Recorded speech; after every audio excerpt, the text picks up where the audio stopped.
मेरा एक ऑफिस में एक कोलीग है जो कि मतलब गुरुजी के का नाम भी नहीं जानता और जुड़ा हुआ भी नहीं है, बट उसको जून में अभी कोरोना हो गया था। टेस्ट उसने कराया था तो पॉजिटिव निकला था। तो और केस काफी सीरियस हो गया था, मतलब हॉस्पिटल में एडमिट हो गया था, आईसीयू में था, पहले 1-2 दिन रूम में शिफ्ट किया। तो मेरे ऑफिस का कोलीग है, मेरे साथ ही काम करता है, तो ऑब्वियसली उसके पेरेंट्स के साथ मैं रेगुलर रूटीन में टच में था, बिकॉज जैसे कोविड के केसेस में हॉस्पिटल में कोई जा नहीं सकता। हमारी कंपनी ने सारा ऑर्गेनाइज किया था उसका हॉस्पिटल का, जो भी एडमिशन का और जो भी डॉक्टर्स के साथ जो कोऑर्डिनेट करना था, उसकी कंडीशन के बारे में जब पूछना था क्या मेडिकेशन हो रही है, तो हम लोग ऑफिस वाले ही सब हॉस्पिटल के साथ कोऑर्डिनेट करते थे और उसके पेरेंट्स को बताते रहते थे कि ऐसे ऐसे ट्रीटमेंट चल रहा है। तो उसका इतना ज्यादा केस सीरियस हो गया था कि हमें लग रहा था कि अब हो सकता है अगर इम्प्रूव ना हो तो शायद वेंटिलेटर में मतलब उस स्टेज तक हो गया था उसका केस। तो लकीली उसने क्या हुआ, मैंने उसकी मदर को व्हाट्सएप पे गुरुजी की फोटो भेजी और मंत्र जाप उनको भेजा कि आप सिर्फ ये, आप नहीं जानती हैं कौन है, लेकिन बिलीव करिए ये भगवान शिव के का रूप है। आप ये मंत्र जाप को जब भी आपको टाइम मिले आप इसका मंत्र जाप करते रहिए और प्रे करिए कि आपका बेटा जल्दी ठीक हो जाए। तो शायद पहला दिन ही था या दूसरा दिन था, मतलब with in 1 or 2 days WHO ने अपनी पहली जो वैक्सीन अनाउंस करी थी कि ये एक स्टेरॉइड उन्होंने अनाउंस किया था WHO ने कि ये कोविड के केसेस में हेल्प करेगी रिकवरी में। और अगले दिन जब मैंने उस आर्टिकल को पढ़ा न्यूज पे, वो जो दवाई थी, जो मेडिसिन थी, जो स्टेरॉइड जो WHO ने रिकमेंड करी थी, वो एग्जैक्टली सेम सिम्टम्स थे जो मेरे ऑफिस कोलीग के जो सिम्टम्स थे। उसके थोड़े लंग में प्रॉब्लम हो गई थी और निमोनिया टाइप के थोड़े सिम्टम्स थे, वही एग्जैक्टली सेम सिम्टम्स उस न्यूज आर्टिकल में आए थे अगले दिन सुबह कि हर एक केस में नहीं देना था, वो ओनली जिनके इस तरह के जो सिम्टम्स थे उन्हीं के लिए वो स्टेरॉइड एडमिनिस्टर करना था। तो वो जब मैंने पढ़ा तो मुझे लगा ये तो जरूर गुरुजी की ही ब्लेसिंग है कि इतना सीरियस केस इसका हो गया है मेरे कोलीग का। और मैंने उसको भेजा, उसको व्हाट्सएप किया था मेरे कोलीग को और उसकी मदर को भेजा था गुरुजी का की फोटो और मंत्र जाप। और एक दिन के बाद WHO ने वो दवाई रिलीज करी और सेम डे वो इंजेक्शन, वो स्टेरॉइड उसको लगने शुरू हो गए और विद इन 3-4 days उसका इम्प्रूवमेंट होनी शुरू हो गई। और जो उसको बहुत हाई फीवर था और जो वीकनेस थी और जो शिवरिंग होती थी, जो टिपिकल सिम्टम्स हैं कोरोना के, वो धीरे धीरे उसके कम होने लग गए। और हॉस्पिटल में तो रहा वो, कम से कम 2 हफ्ता शायद हॉस्पिटल में रहा, लेकिन ट्रीटमेंट मतलब जो ब्लेसिंग वाली जो बात इसमें यह है कि विद इन 24 hours जो स्पेसिफिक केस था इसके कोरोना का, क्योंकि हर एक पेशेंट का मतलब अलग अलग थोड़े सिम्टम्स होते हैं, खांसी, बुखार, जुकाम उस तरह का है, लेकिन ये जो दवाई थी, ये जो स्टेरॉइड जो WHO ने जो रिलीज किया था, वो इसी पर्टिकुलर केस के लिए था जिनके सीवियर ब्रीदिंग प्रॉब्लम होती थी और जिनके लंग में इन्फेक्शन था और जिनका निमोनिया टाइप के सिम्टम्स थे। तो मैंने फिर बताया उसकी मदर को और वो फिर इतनी ज्यादा खुश हुई कि कि गुरुजी ने उनको ब्लेस किया है। उनका अकेला बेटा है वो और कोई भाई बहन नहीं है उसका। तो बहुत ज्यादा खुश हुई और उन्होंने कंटिन्यू किया गुरुजी की जाप करना और ऑफ कोर्स गुरुजी की ब्लेसिंग से वो बिल्कुल हॉस्पिटल से अब डिस्चार्ज हो चुका है और बहुत हद तक अब काफी रिकवर भी हो गया है। तो मैंने सोचा ये अभी कोरोना के बीच में बात आई थी एक सत्संग में, तो मैंने कहा ये सबसे पहले मैं एक सत्संग सुनाता हूँ। बाकी गुरुजी से तो हम 2006 से जुड़े हुए हैं इस जन्म में। मैं इस जन्म में इसलिए कह रहा हूँ क्योंकि कुछ लोग कहते हैं कि ये नई संगत है और ये कोई पुरानी संगत है। मेरे हिसाब से नई और पुरानी कहना बिल्कुल सही नहीं होगा, क्योंकि हो सकता है मैं इसी जन्म में जुड़ा हूँ और हो सकता है आप शायद पिछले जन्म से जुड़े हो, आप कोई दूसरा तीसरा पर्सन शायद 2-3 जन्मों से पहले से जुड़ा हुआ गुरुजी से।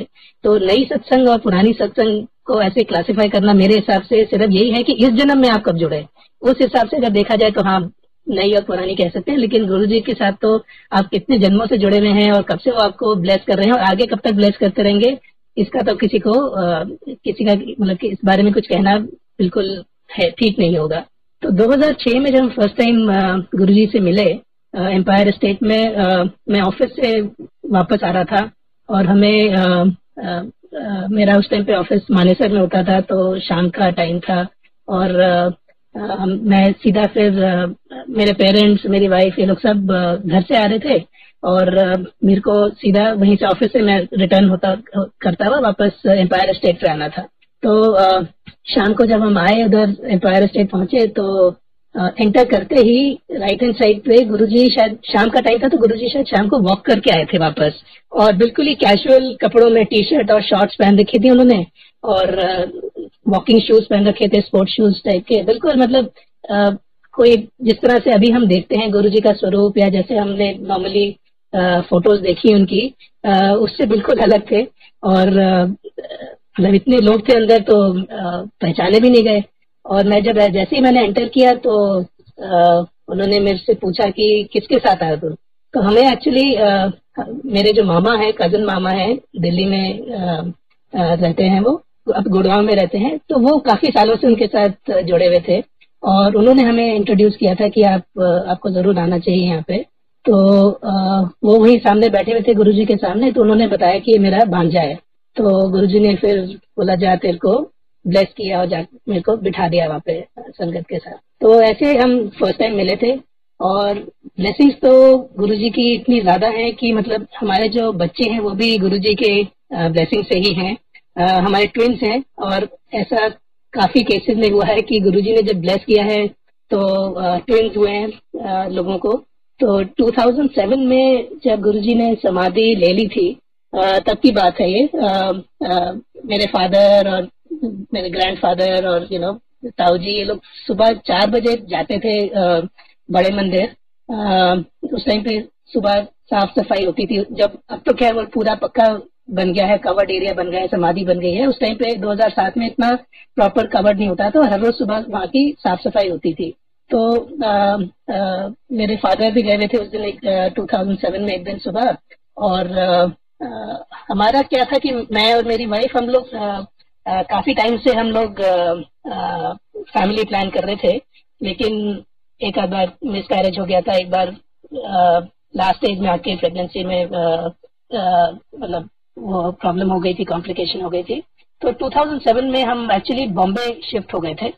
2006 में एक्चुअली शिफ्ट हो गए थे। और 7 की बात है जब गुरुजी ने समाधि ले ली थी, तो मेरे फादर एक दिन सुबह गए थे वहां पे सेवा के लिए। और सेवा के टाइम पे जब वो साइड में खड़े हुए थे तो उनके पास एक कोई जैसे कि कोई आदमी आया उनके पास और उनको हाथ में कच्चा अमरूद देके चला गया। और जब तक उन्होंने हाथ में देखा क्या है और ये कौन आदमी था, उन्होंने मुड़ के देखा तो कहीं कुछ पता नहीं चला कि कौन आदमी था, कौन देके गया और कहाँ चला गया वो आदमी। तो उसको भी मेरे फादर ने बस ये ऐसे ब्लेसिंग समझ के अपने हाथ में रख लिया और इमीडिएटली उनके मन में यही ख्याल आया कि ये जरूर मतलब मेरी वाइफ के लिए ये कोई ब्लेसिंग है, क्योंकि उस टाइम पे she was already expecting and because पहले काफी कुछ कॉम्प्लिकेशन हो गया था। तो मेरे फादर ने सोचा कि जरूर मेरी वाइफ के लिए ही कुछ ब्लेसिंग है, इसीलिए इसको हम बॉम्बे भिजवा देते हैं किसी तरह। ये जो अमरूद है जो एक ये ब्लेसिंग है गुरुजी की तरफ से, इसको किसी तरह हम बॉम्बे भिजवा दें ताकि ये उनके पास रहे और उन्हीं के लिए है ये ब्लेसिंग। तो लकीली क्या हुआ, उसी दिन सेम डे मेरे फादर इन लॉ भी वापस आ रहे थे दिल्ली से बॉम्बे।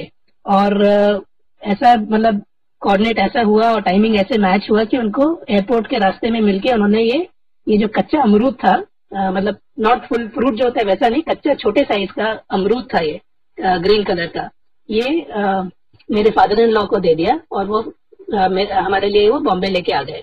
और उसके बाद से जो मतलब जो प्रेगनेंसी का जो 6-7 महीने का जो पीरियड था, बिल्कुल कोई कॉम्प्लिकेशन नहीं हुई, कोई मेडिकल इश्यू नहीं हुआ और बिल्कुल स्मूथली पूरा टाइम निकल गया।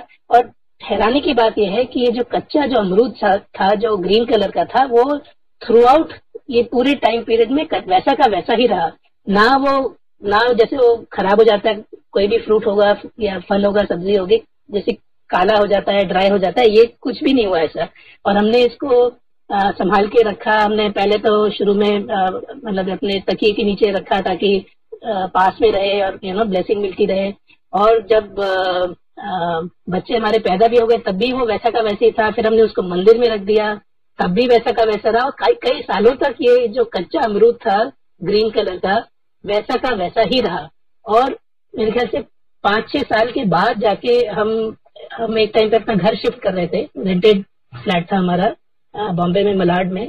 वहां से हम जब शिफ्ट कर रहे थे तब शिफ्टिंग के टाइम उससे थोड़ा टाइम पहले हमने थोड़ा नोटिस करने लगा कि वो वैसा सेम ग्रीन कलर का कच्चा अमरूद नहीं रहा है वो, और वो थोड़ा थोड़ा ब्राउन होने लगा है, थोड़ा थोड़ा ब्लैकिश होने लगा था। तो फाइनली वो बिल्कुल ही एक टाइम पे हमारे शिफ्टिंग से थोड़ा टाइम पहले वो बिल्कुल ब्राउन ब्लैक सा हो गया था, जैसे कि मुरझा जाता है और ब्राउन से हो जाता है फ्रूट, वैसा हो गया था।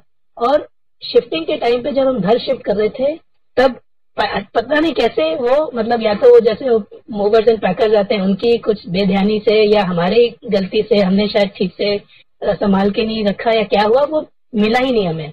वो मतलब पता ही नहीं चला हमें कि वो कहाँ चला गया। किसी ने मतलब बेध्यानी में ऐसा तो नहीं हुआ किसी काम वाले ने उसको हटा दिया या फेंक दिया, कुछ पता नहीं। हमने सबसे पूछा, किसी ने हटाया किसी ने रखा कहीं, कुछ पता ही नहीं चला वो कहाँ चला गया और क्या हुआ उसका।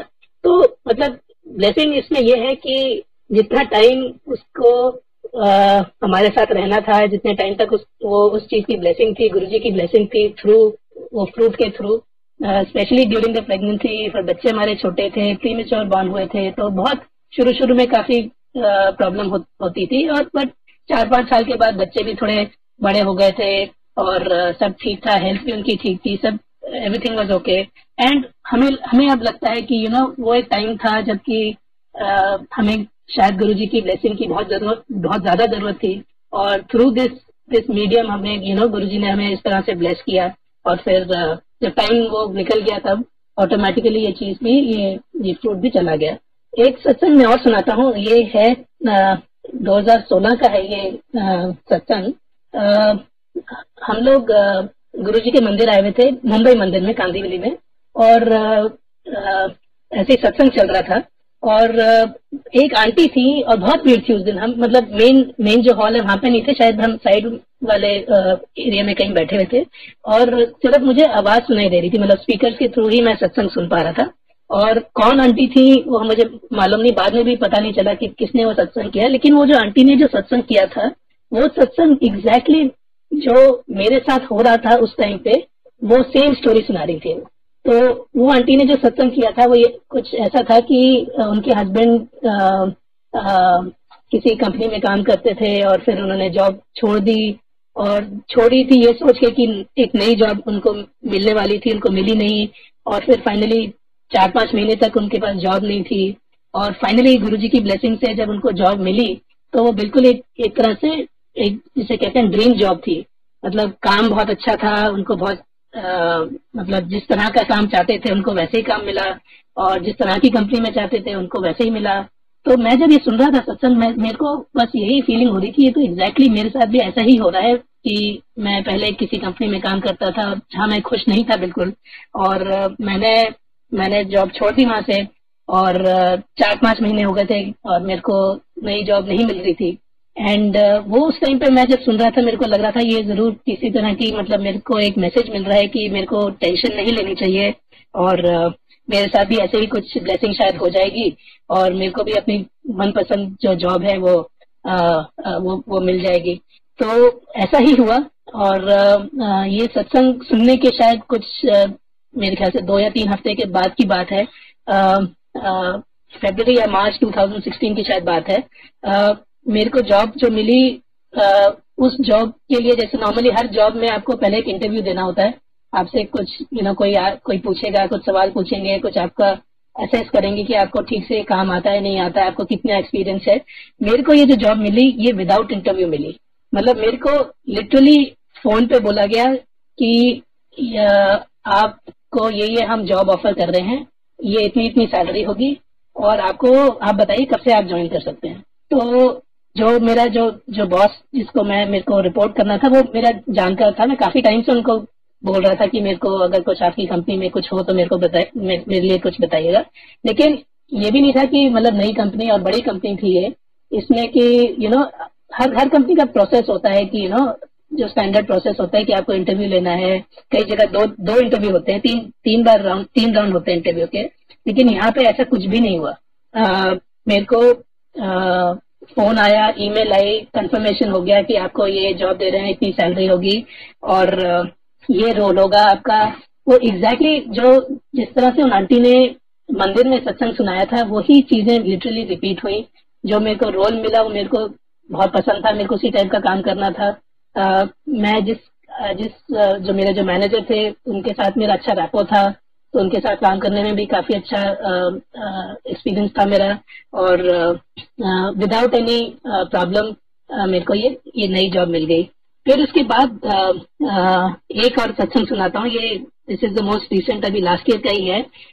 2019 में सेम कंपनी में जिसमें मेरी नई जॉब लगी थी 2016 में, 2019 में मैं बहुत टाइम से एक्चुअली सोच रहा था कि मुझे दिल्ली शिफ्ट होना चाहिए, और मेरा एक बहुत मन था कि हम वापस दिल्ली जाए। हम ओरिजिनली दिल्ली के रहने वाले हैं, तो वापस दिल्ली जाए, मेरे पेरेंट्स दिल्ली में रहते हैं। और एक पर्टिकुलर कंपनी थी जहाँ पे मैं चाहता था कि मेरे को वहीं पे शायद अगर मौका मिले, तो डिफरेंट इंडस्ट्री थी, मैं चाहता था उसी कंपनी में मैं काम करूं। 2019 में ऐसा ही हुआ कि जहां मैं चाहता था वहीं से मेरे को जॉब ऑफर आया, और वहीं से almost no interview kind of thing. ये जरूर था कि टाइम थोड़ा लगा, क्योंकि हर कंपनी में जैसे मैंने बताया कि प्रोसेस होता है एक इंटरव्यू लेने का और नए किसी एम्प्लॉय को हायर करने के लिए, तो वो प्रोसेस जरूर हुआ, लेकिन कोई हर्डल नहीं था, कोई दिक्कत नहीं हुई। थोड़ा टाइम जरूर लगा, लेकिन मेरे को जिसके साथ काम करना था, जिस तरह का काम करना था, जिस कंपनी में काम करना था और जिस शहर में काम करना था, एग्जैक्टली वही वैसा ही हुआ।